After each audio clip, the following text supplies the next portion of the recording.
नमस्कार दोस्तों, कौटिल्य बलरामपुर के ऑफिशियल यूट्यूब चैनल पर आपका स्वागत है। कौटिल्य बलरामपुर एक नई पहल करने जा रहा है। अब कौटिल्य बलरामपुर में अग्निवीर की लिखित परीक्षा के साथ साथ फिजिकल की भी तैयारी कराई जाएगी। इसके साथ ही 6 से 12 तक के सभी बोर्ड के सभी विषयों की तैयारी कराई जाएगी। आइए देखते हैं आज दिनांक 19 अप्रैल 2023 के दैनिक समाचार। सीआरपीएफ भर्ती उम्र में 3 साल की छूट। सीआरपीएफ ने 15 मार्च 2023 को सिपाही के 9212 पदों को भरने के लिए विज्ञापन जारी किया था। आवेदन करने की अंतिम तिथि 25 अप्रैल है। अधिकतम उम्र सीमा को पार कर चुके देश भर के युवाओं को केंद्रीय रिजर्व पुलिस बल में नौकरी पाने का अवसर मिलेगा। दिल्ली उच्च न्यायालय ने केंद्र सरकार को सीआरपीएफ भर्ती परीक्षा में अधिकतम उम्र सीमा 3 साल बढ़ाने का आदेश दिया है। ये छूट सिर्फ एक बार के लिए होगी। ऑस्ट्रेलिया में उत्तर प्रदेश सहित कई बड़े राज्यों में छात्रों की मुश्किलें बढ़ी। ऑस्ट्रेलियाई मीडिया के अनुसार विक्टोरिया विश्वविद्यालय, एडिथ क्वान विश्वविद्यालय, वोलोगोंग विश्वविद्यालय, टॉरेंस विश्वविद्यालय और साउथ क्रॉस विश्वविद्यालय ने भारतीय छात्रों के आवेदन पर प्रतिबंध लगा दिया है।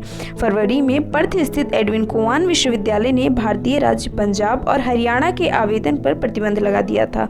इसके बाद मार्च में विक्टोरिया विश्वविद्यालय ने उत्तर प्रदेश, राजस्थान और गुजरात सहित भारत के 8 राज्यों के छात्रों के आवेदन पर प्रतिबंध बढ़ा दिए हैं।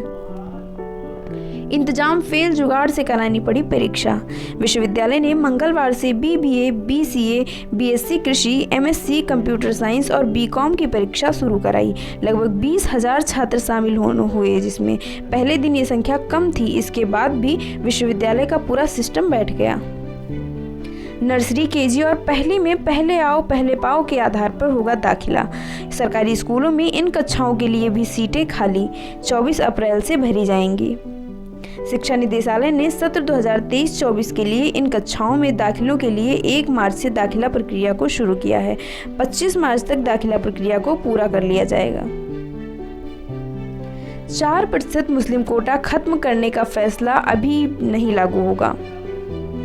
राज्य सरकार की ओर से सॉलिसिटर जनरल तुषार मेहता ने जस्टिस के.एम. जोसेफ और जस्टिस बी.वी. नागरत्ना की पीठ के समक्ष प्रस्तुत किया कि राज्य सरकार को अपना हलफनामा दायर करने के लिए और समय की आवश्यकता है। इसके बाद अदालत को 25 अप्रैल तक सुनवाई टालनी पड़ी। अब बीएड की पढ़ाई भी कराएगा आईआईटी। इंजीनियरिंग और मैनेजमेंट के बाद अब कला में भी पढ़ाई का मौका। 4 साल में मिलेगी डिग्री। केंद्रीय शिक्षा मंत्री धर्मेंद्र प्रधान की अध्यक्षता में मंगलवार को भुवनेश्वर में आईआईटी परिषद की 55वीं बैठक में कई अहम फैसले किए गए। आईआईटी इंजीनियरिंग और मैनेजमेंट के बाद कला और मानविकी में पढ़ाई का मौका देगा। आईआईटी डिजिटल लाइब्रेरी भी बनाएगा। पॉलिटेक्निक विषम सेमेस्टर परीक्षा परिणाम हुआ जारी। सचिव प्राविधिक शिक्षा परिषद FR खान ने बताया कि कोविड-19 के दुष्प्रभाव के कारण पिछले सत्र को समय पर लाने का प्रयास किया गया है। इसी क्रम में ये परीक्षा प्रदेश के 250 परीक्षा केंद्रों पर आयोजित की गई थी, जिसका परिणाम तय समय पर जारी कर दिया गया। बोरा ढोने, ईवीएम उठाने में लगी शिक्षकों की ड्यूटी। शिक्षकों का कहना है कि मतदान अधिकारी चतुर्थ का काम बोरा ढोने या मशीन उठाने का आदि का होता है।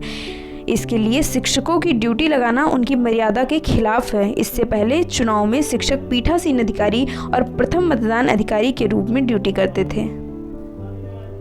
व्यावसायिक पाठ्यक्रमों के लिए अब एक ही पंजीकरण होगा। छात्र एक ही पंजीकरण पर एक से अधिक व्यावसायिक पाठ्यक्रमों में प्रवेश के लिए आवेदन कर सकेंगे। राज्य विश्वविद्यालय ने इस संबंध में दिशा निर्देश जारी कर दिए हैं। आवेदन करने वाले छात्रों को अलग अलग पंजीकरण शुल्क भी नहीं जमा करना पड़ेगा। 1 लाख से अधिक वेतन और पेंशन 1 रुपया भी नहीं। समाज कल्याण विभाग की ओर से संचालित राष्ट्रीय शिशु विद्यालय एवं महिला शिल्प कला प्रशिक्षण केंद्र ममफोड़गंज के प्रधानाध्यापक LK अहलेवार तकरीबन 4 दशक की सेवा से के बाद 31 मार्च 2023 को सेवानिवृत्त हो गए। फरवरी में उनके वेतन के रूप में उन्हें 1,20,000 रुपये मिल रहे थे, लेकिन पेंशन के रूप में उन्हें 1 रुपया भी नहीं मिलेगा। समाज कल्याण के स्कूल से रिटायर्ड शिक्षकों का ये है हाल। राजकीय स्कूल में लैंग्वेज लैब पढ़ाएंगे विदेशी भाषा। कला और शिल्प के माध्यम से विद्यार्थियों में संस्कृति एवं विरासत के संरक्षण तथा कलाकृतियों और छवियों के महत्व के बारे में जानकारी दी जाएगी। इसके लिए 600 माध्यमिक विद्यालयों में आर्ट रूम का निर्माण भी प्रस्तावित है। अधिकारियों का मानना है कि रचनात्मक गतिविधियों में संलग्न होने से बच्चों को सकारात्मक, मूर्त और सार्थक तरीके से खुद को व्यक्त करने और सक्षम बनाने का अवसर मिलेगा। AICTE में रोजगार के 46 पदों पर अवसर। उम्मीदवार के पास मान्यता प्राप्त संस्थान से पदानुसार graduation, post graduation degree, diploma, typing ज्ञान एवं अन्य निर्धारित पात्रताएं और कार्य करने का अनुभव होना चाहिए। अभ्यर्थी 15 मई 2023 तक ऑनलाइन माध्यम से आवेदन कर सकते हैं। NSDC में 14 पदों पर भर्ती। चयन के लिए पदानुसार साक्षात्कार, type writing test, group discussion का आयोजन भी किया जाएगा। ऑयल इंडिया लिमिटेड के 187 पदों पर मौके। उम्मीदवार के पास मान्यता प्राप्त बोर्ड विश्वविद्यालय से पदानुसार 10वीं 12वीं ग्रेजुएशन, ट्रेड सर्टिफिकेट, इंजीनियरिंग में डिप्लोमा और अन्य निर्धारित पात्रताएं, कार्य करने में अनुभव होना चाहिए। चयनित अभ्यर्थियों को पदानुसार रुपये 26,600 से लेकर 1,45,000 प्रतिमाह देय होगा।